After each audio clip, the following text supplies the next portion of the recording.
Hello, my name is Jason Reichl, and you're listening to Risk Management Brick by Brick. I'm fascinated with people who are helping build and maintain the physical world around us. On each episode of this podcast, we'll dive in with a risk manager, speak to them about how technology plays a role in this process.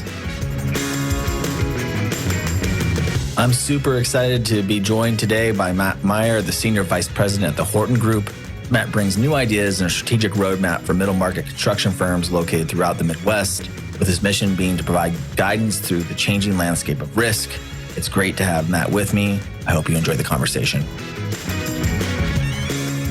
Hello, Matt. Thank you for joining me on Brick by Brick. How are you today? I'm doing great, Jason. Thanks. Great. I always like to start the podcast off with an existential question, which is, in your own words, why do you think your job exists? I would tell you this. I've contemplated this. I've been at Horton, 9.5 years now, and this question has come up. Professionals these days are so specialized, right? Whether it's a general contractor, whether it's a plumbing contractor, underground, you have so many things coming at you from so many different directions that you have to focus on like your specialization. And frankly, our industry has been so vanilla and so generic for so many years that I think you're seeing this shift into specializations. And my job, and I exist simply to serve those industries that we kind of align ourselves with. And our job is to help manage kind of real complex issues that they face that frankly, they don't have the time or energy or resources to handle. They're looking at their industry and they've got plans and drawings and budgets and all of that they need to spend their time and energy on. And they need resources, whether they be outsourced or otherwise, to take on those specialization or specialized areas and really focus on that. That's why we exist, is to kind of manage the risks, drive down the costs, take the complex things and boil those down into simple concepts that people can understand. That's how I explain it to clients and prospective clients. It's so interesting because coming from technology and the rise of the internet exists and is successful because of the niche communities that it can build and how it can really drive transformation fast because it's focused on specific outcomes. It's interesting to hear how your industry is also moving in a direction of really niche solutioning, looking at the problem from the perspective of those industries and then giving consultative advice. We talk about this all the time around how the more and more consulting is needed in order to build the proper risk portfolio or your risk appetite. Mm-hmm. What are the elements of a risk program for you? How do you explain what risk is and how a business should look at risk? Sure. So we always start with that kind of risk appetite conversation, right? Like, what exactly are you tolerant of? And it may not even be talking about specific risks relative to like insurance. It might be just talking about the type of growth they're looking to obtain, how they structure their financials. I mean, it doesn't have to be really granular, but like, let's back up and understand kind of the philosophy of the company. And then we turn our attention to kind of how do you view the purview of risk, right? As you see it today. And we start to peel back that proverbial onion and we start looking at frequency and severity. If we know something is likely to happen and it could be really severe to your organization, what's that look like, right? And let's like take that top quadrant and start building our profile around that. And then all the way down to the things like, yeah, they're probably going to happen, but it doesn't really matter. Cool. We start to really understand people's appetites as we have those conversations, which helps us start to shape an insurance program, right? And then subsequently, those resources that they need around that insurance program. So now we're talking about the trust layer stuff, we're talking about safety, so on and so forth, to better understand how do we put somebody in a position to succeed. If you don't have those conversations and people aren't forthright with really how they view risk relative to insurance-related matters and others, frankly, we're probably going to be missing the mark and you're going to be frustrated because you're going to be getting something that maybe you truly don't believe in. So we take a step back and we truly take that approach of like, let's get down to real brass tacks here. Like, how do you do this? How do you feel? What keeps you up? And where are you looking to go? Because if we understand those things, we can help you really fulfill your long-term goals and visions. In your history, because you've been in the industry for a number of years, how has the relationship between business and broker evolved and changed? And which ways for the better and which ways for the worst? Yeah. And like I mentioned before, Jason, my personal opinion is I think there's been an elevation in my industry, and at least I hope that from what I see locally is folks are trying to get better and better, right? They're starting to understand that specialization is really imperative, right? I think look, decades ago, there was always this, hey, I'm a generalist. I can write anything, a manufacturing, a retail, a developer, maybe a contractor. And the reality is I think that's changed significantly. If you just think about in your own personal life, if you're looking for advice on getting your knee scoped and you got a knee issue, you don't just go to any general practitioner. You're eventually shepherded through that process to an expert. And I think that's really evolved in the insurance front. And from a broker standpoint, I think that's kind of the ever evolving consensus here is specialization. So I think the relationship between those clients, there's always been those really good relationships where people like who they're doing business with. But I think now we're trying to elevate that even further. Like, I'm doing business with these people because this is what they do. That's what because they understand my use case. They understand how to position me the best.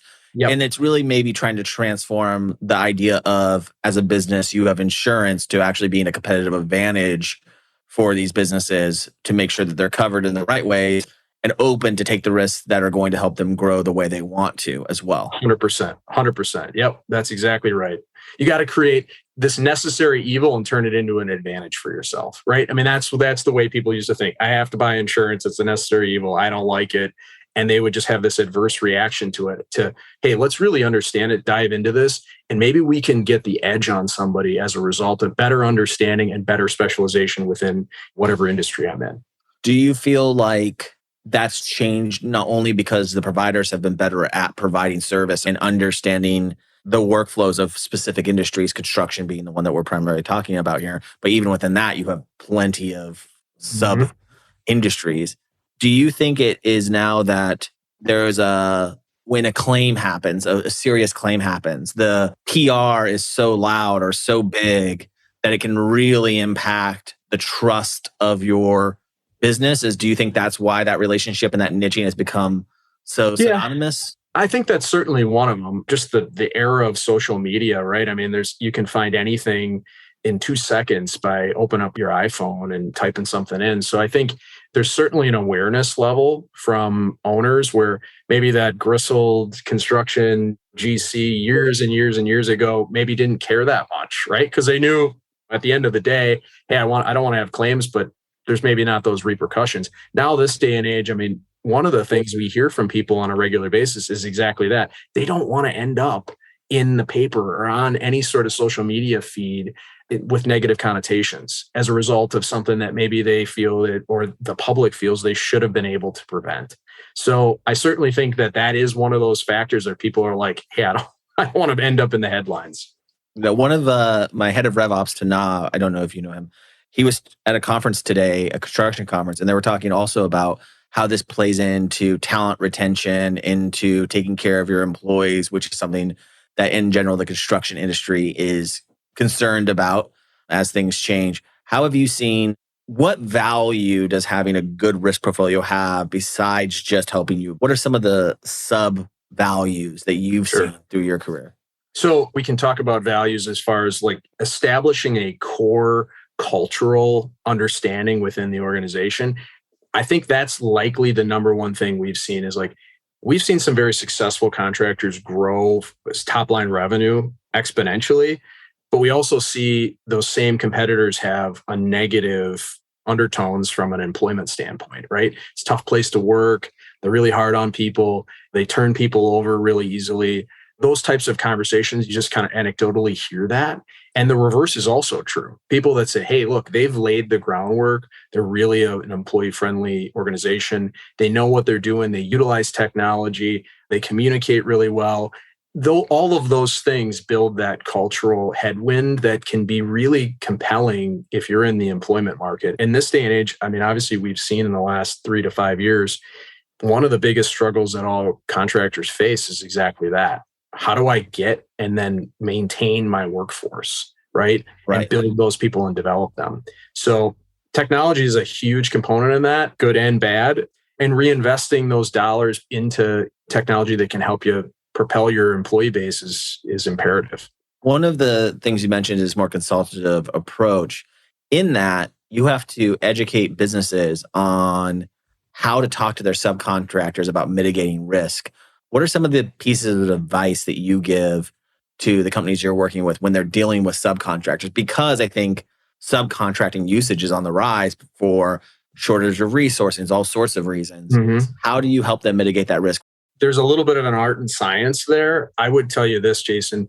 I remember, so when I grew up, we owned a lumber yard and then we were in the contracting space. My father still is to this day. And I framed apartments when I was in college growing up. And the reality is subs used to pursue general contractors to get work. Now I almost feel like we're in a day and age where it's the reverse, right? Like the GCs need the subs almost more than they need the GCs. And I would tell you this, really being clear on the front end of expectations. If I'm a contractor looking to engage downstream subcontractors, really being clear in my expectations of what is required of them is step one. And that starts with that really nice, clean, clear to read and understand general contracting subcontractor agreement. And then from there, it's just the process. You hear of all these horror stories of like the process to collect this information, get things executed, lien waivers, et cetera, is just a nightmare in some cases. Having the right expectations and then following the process and showing folks how they're going to interact with your team and subsequently maybe even a third-party provider like a trust layer is really important. And making that easy to use is certainly an advantage for you over some people that maybe have something archaic and all of a sudden it's last minute and they're like, hey, by the way, you sent me a COI and it was wrong. Well, I've already finished the work. And like those types of things still exist, believe it or not. And that's what I think. I think that process with what we're trying to do with Trust Layer is to eliminate those headaches and that banter back and forth, because it does have lasting effects in some cases, right? Not always, but some cases where maybe the sub chooses to never do business with you because of such a poor experience. So I think that type of relationship needs to change. And I think it is. It's going that way. We need to be very cognizant that it all matters. Right. Interesting. What you're going through that and it's making me think a lot about, do you think how a contractor treats its subcontractors is indicative to potentially how they manage their entire business? Do you find that the organizations that are thinking about their subcontractor experience are also the ones that are leaning in these other areas? Is there any correlation? Like, what's best in breed? Like, you really care about subcontracting, you really have that nailed down, you really understand your risk portfolio. Like, what does it look like to be at the top of your game in 2022? This is a little bit of speculation and it's subject to my opinion. Obviously, I can only speak to my experiences, but I would tell you that it all matters. And I don't mean to sound that like a cop out, but it certainly does matter, right? And getting a project built on time and on budget is one thing. Another is getting it where you're going to reuse the same subs or have the opportunity to even use the subs in the future, as well as have people, PMs, APMs stick around, right, for the long haul. And people say, well, that guy started his career and finished it there. It all matters. And my experience is if people pay attention to this type of process and are very mindful about what it looks like, what the interactions are, how people are going to perceive these types of emails or requests, et cetera, I think it's certainly reflective of maybe how they operate the rest of the business. And organization in a construction space is absolutely paramount. And if you're not organized and it's kind of all last minute, I think that shows through in the long haul. One of the things that I keep talking to people about on this podcast is interesting to me is the correlation between mitigating risk, doing risk transfer, all of these kind of steps, and how some view that it doesn't really impact the broker's ability to get better rates for a business or make a case for that this business is better than business A. Mm-hmm. It's still just about what is the risk that you're taking on, not necessarily how well you're insulating yourself from that risk. Are you seeing there be conversations within the space about how individual performance should impact how insurance is written and given to organizations? Yeah. No, and that's a really good point. I mean, we hear that all the time, right? Like some people who are obviously really good at this process are going to highlight that and market it. And frankly, it makes our job so much easier to be able to have the proof sources to show, hey, we're telling this story and here's exactly how it's being done. It lends itself a ton of credibility to the story that's told about you in the marketplace. So I would almost argue that people that say, hey, it doesn't, who cares, right? It's a competitive marketplace. There's people that want our business. We're just going to market it and see where the chips land. I think they're missing something that maybe isn't coming out in the numbers like this year right now. But over the long haul, once you run into maybe a rough patch or the revenues dip or something like that, and you really need to land in a good spot with an insurance carrier and you need to have certain coverages in certain states and can't have certain exclusions, it comes back to what they've seen in previous years. And if you're able to tell that really well crafted, compelling story and have the proof sources, you're going to see better results. And that's been our experience, right? If we're able to coach these people and they actually execute on this stuff, we see better results 9 times out of 10. So I would actually say the reverse. When people say it doesn't really matter, I would argue it absolutely matters. And I have proof to show that we're able to do that. And that obviously takes a lot of the heavy lifting from the client as well. Yeah, that's great. Because Halloween just ended, it's November 2nd when we're recording this, but I'm still in the mood for some spooky stuff. Do you mind sharing a spooky claim with me that you've seen in third-party compliance that comes to mind when I talk about something spooky and icky? Yeah, so this is a really good one. So a colleague in my office wrote an article recently that it was about Kohl's. And I can say this because it's all public record and quite honestly, it's been litigated. And effectively what happened is Kohl's was hiring a contractor to plow and maintain snow and ice, right, during the winter in the Midwest. And effectively what they did is turn around and hired a subcontractor downstream from them. Yeah. And the contractual risk transfer was supposed to flow all the way through and basically insulate Kohl's from those slip and fall claims should they actually occur. And the reality is guess what? It didn't, right? Somebody fell in the parking lot. They pursued all those upstream people. And lo and behold, the policy of the individual company that was doing the snow and ice control didn't extend itself to Kohl's, right? So there's a great example of everybody's like, oh, I got a contract, I got a COI, and look at this stuff. But when you read the additional insurance language on the forms themselves, it absolutely does not extend itself to Kohl's because of, they don't have a direct written contract with Kohl's. So those are the types of horror stories that we see. And that's part of the reason that we love TrustLayer. And we have our own internal staff that helps read all those forms and such, because that's the stuff we catch. And when we're successful in mitigating a loss in the future by raising our hand and saying, this isn't going to work, it pays the dividends twofold. Yeah, that's a great story. It happens all of the time, obviously, and we all know it happens.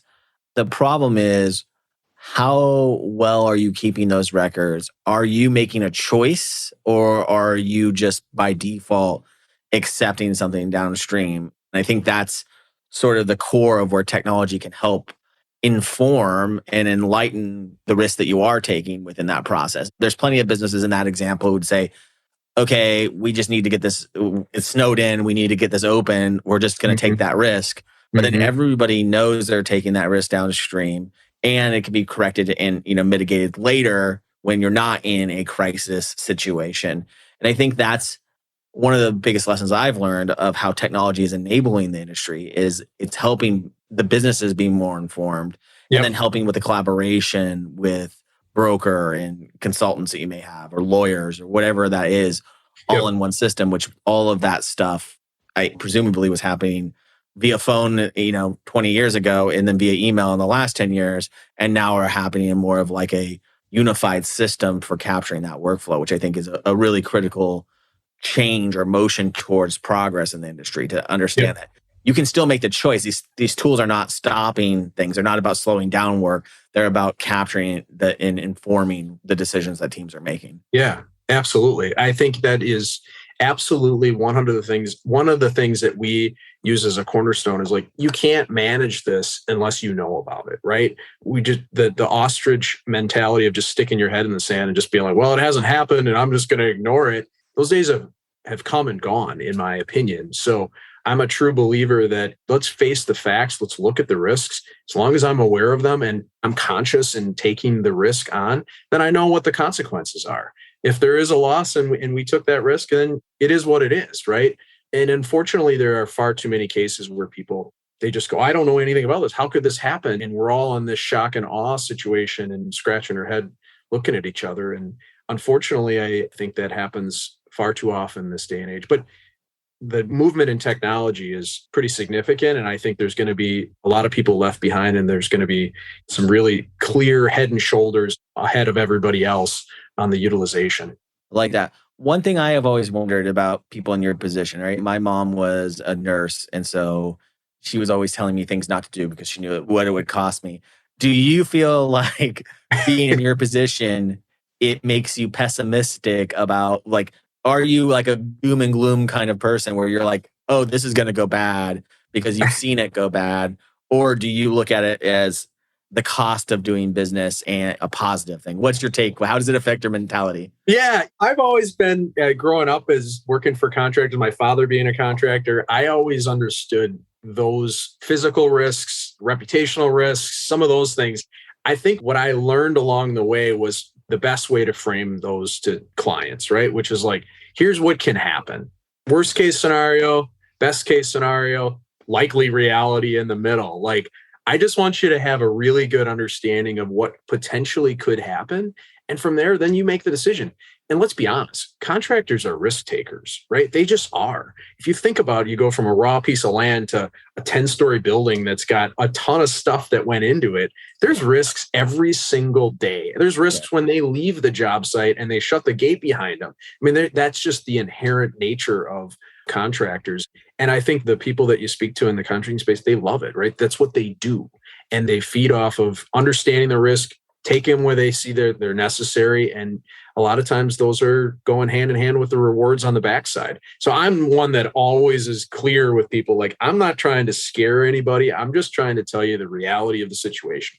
This can happen. That can happen. There's likely something in between there.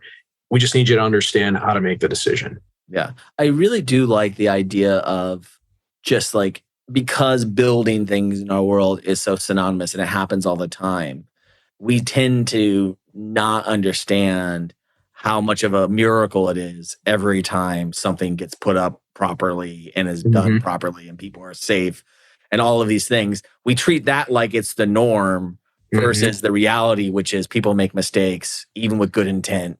Things can go wrong. And this world that we live in is much more complex and execution than we give it credit for. Yeah, no, I agree.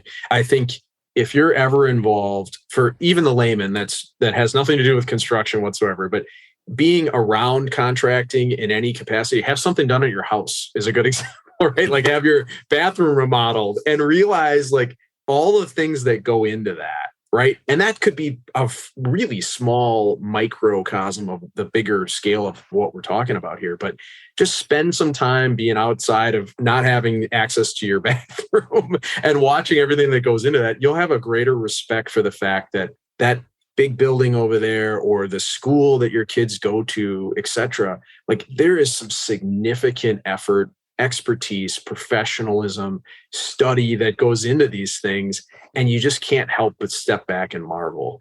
And then think forward to the technology that we're seeing unveiled. When drones came out and we were like using drones on construction sites, everybody's like, it blew their mind. And now we're seeing things like 3D printing and people like machines being made to lay like concrete block where they're building block walls. I mean, that's like the next evolution of what we're talking about here. Could you imagine people that started actually entering stuff in Excel spreadsheets, like people tracking certs in Excel spreadsheets, like, well, this is so much faster than by hand and in files. And look at where we're at now with truss layer. I mean, we are just like, it's just that the evolution is really outstanding. I think everybody needs to take pause and really understand that there's some serious feats of engineering, architectural, and construction that goes into a lot of these buildings. Perfect. You were talking about professionalism, and we're talking about insurance, but I think it's important that we, in this field, everyone is professional trying to build their careers. So I like to end the show with one question, which is, what's a piece of advice that you've been given that you would give to others as they pursue their career either in this industry or outside of it? The piece of advice I give young people that start at our firm is there is some significant opportunity to learn, right? There's a generational change going on here, a shift where in the insurance space, specifically in the broker and underwriting space, there are a lot of people turning over. And there's some significant opportunity to, if you're ambitious enough to learn and take an interest in something, I tell you to just delve headlong into this, right? Being inquisitive is also a big thing, and a self-starter, right? Like, people can tell you what to do, but if you don't find what you're passionate about, what you're interested in, and then pursue that, it probably won't resonate. So spend some time kind of challenging yourself to look inward and figure out, well, what is it that I like? What am I interested in? Find those little niches, go after them. And there's some significant opportunity to grow professionally over time. Keep in mind, that's not going to happen overnight. And I know this is like instant gratification culture that we live in now. But the reality is I think we got to have a real mindset of, I want to get better at this. I want to grow it. And I'm going to take the time to learn it and do it the right way. Yeah, I think we have to, not to harp too much on the generation that we are in now, but I feel like we have to refocus the journey as being the thing that's giving us the gratitude and the self-fulfillment, right? The getting deeper, the understanding. To your point, inquisitive is a good word that I think is how many of us found ourselves in the space that we are in right now. Is how did that thing get made? And then wanting to be part of that is kind of core to this podcast and to what we're all doing. So thank you very much, Matt, for joining us. I really enjoyed the conversation, and have a good day. Yeah, likewise. Thanks, Jason. Risk Management Brick by Brick is brought to you by TrustLayer. Find out how TrustLayer manages risk so that the people can build the physical world around us. Head over to trustlayer.io, and then make sure to subscribe to Risk Management Brick by Brick on Apple Podcasts, Spotify, or wherever you get your podcasts. On behalf of the TrustLayer team, thank you for listening.